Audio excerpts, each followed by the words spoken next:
Environmental degradation is not only a problem for the dry regions of Ethiopia. It can be just as devastating for countries like Rwanda, where rainfall is plentiful. This tiny country is grappling with the problem of a growing population, trying to eke out a living on a finite amount of land. As in China and Ethiopia, over-farming on the hillsides caused serious erosion and a decline in fertility, forcing poor farmers to move into protected areas, such as the Rugazi wetlands, a wildlife site of international importance. When farmers drained this marsh to try to grow more food, they not only damaged an important wetland ecosystem, they also had a significant impact 3 hours' drive away in Kigali, the capital city. The water that pours from the marshlands is a vital source of hydropower for Rwanda's capital. As the wetlands began to dry out, power stations below couldn't generate enough electricity. The Rwandan government rented diesel power generators to make up the shortfall. Dr. Rose Mukankomeji took me to see them. So what is happening here is that those generators, we are renting them from this company, and we have been obliged to rent them, especially when we degraded the wetland, and we lost 20 megawatts of electricity. And to run those machines, we're paying $65,000 a day.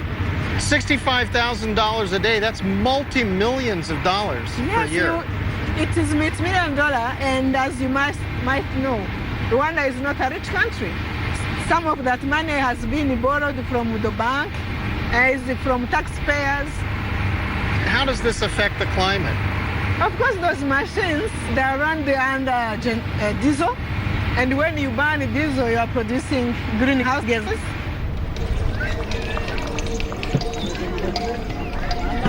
Environmentally damaging and more expensive.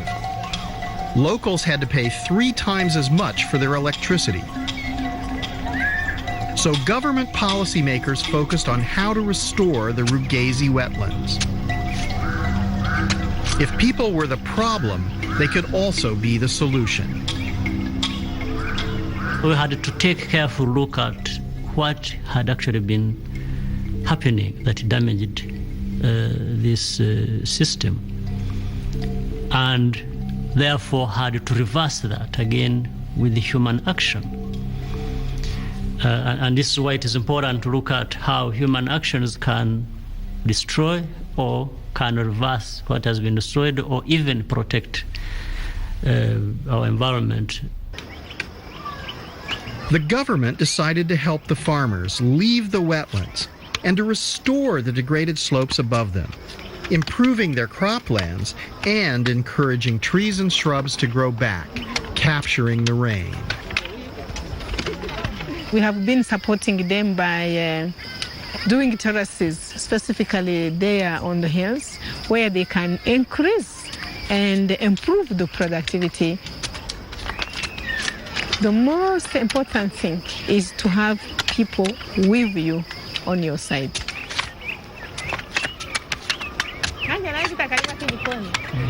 The wetlands are now recovering. Great volumes of water once again cascade down to power the hydro stations. Carbon-free electricity is replacing the diesel generators. Electricity prices have stabilized. Restoring and preserving natural ecosystems like the Rugazi wetlands benefits everyone, and so much more could be achieved. If we had more involvement by different institutions coming in to help with available resources, Rwanda could do more, much more, and benefit much more, but so would other countries if such a partnerships and support were provided. A measure of what can be achieved has been shown here on China's Lus Plateau, where restoring the natural vegetation has helped the farmers to prosper despite the worst drought in decades. Over 15 years, the soil that nurtures their crops has been accumulating organic material from plants and animals. This holds the moisture and contains carbon. What's interesting about this is all these root materials, all this other stuff, this is organic material. And this organic material is mixing together with the loess, the geologic soils here, and it's making a living soil. This is where the moisture resides. Yesterday it rained and there's still moisture in the soil. This is where the nutrients are recycled so that each generation of life emerges here. And this is where the carbon is. What's interesting about this, they made this field. This is new. So they're helping to sequester carbon. Living soils like this retain on average 3 times more carbon than the foliage above the ground. All this new vegetation naturally absorbs carbon through photosynthesis.